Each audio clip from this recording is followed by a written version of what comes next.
ప్రవీణ్ ప్రగడాల గారి విషయంలో చాలా చింతిస్తూ ఉన్నాం.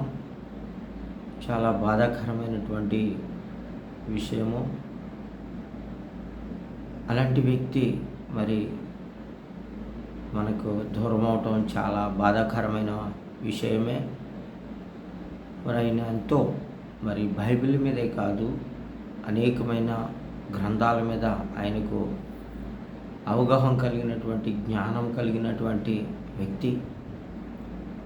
మరి అలాంటి వ్యక్తి మన మధ్యలో లేకపోవటము చాలా బాధాకరమైనటువంటిది. అలాంటి జ్ఞానము, జ్ఞాపక శక్తి, మరి గ్రంథాల మీద అవగాహన కలిగినటువంటి వ్యక్తులు మరి అంత తొందరగా దేవుడు మరి వారికి ఎందుకు తొందరగా తీసుకెళ్ళడానికి కారణము, ఇది చాలా బాధాకరమైనటువంటి విషయంగా కనబడుతుంది.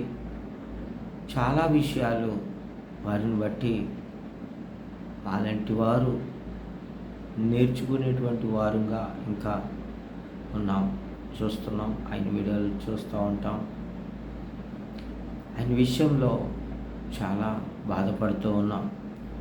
ప్రజలైతే రకరకాలుగా మాట్లాడుతూ ఉన్నారు. మరి ప్రభు అయినటువంటి యేసుక్రీస్తు వారు కూడా సమాజ మందిరంలో కావచ్చు, అనేక స్థలాల్లో బోధించినప్పుడు ఆయన్ను పట్టుకోవాలని చాలామంది చాలా ప్రయత్నాలు చేస్తారు. కానీ దేవుని యొక్క ఆజ్ఞ లేకుండా ఆయనను పట్టుకోలేకపోయారు. ఈరోజు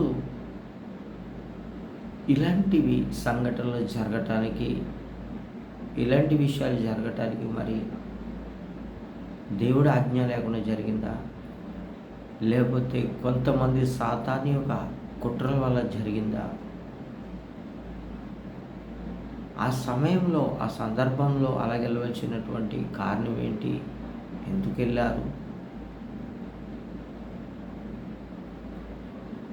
ఏ కారణం చేత బయటికి వెళ్ళవలసి వచ్చింది? ఇవన్నిటి విషయంలో చాలా సందేశాలు పరిగెత్తుతూ ఉన్నాయి.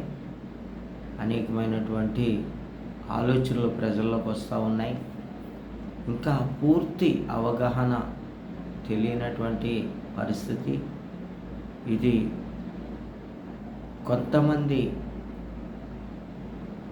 మతోన్మాదుల యొక్క కుట్రని అంటున్నారు, లేదు అది యాక్సిడెంటల్గా జరిగినదని అంటూ ఉన్నారు. పూర్తిగా దీని యొక్క విషయము ఎవరికి తెలియదు.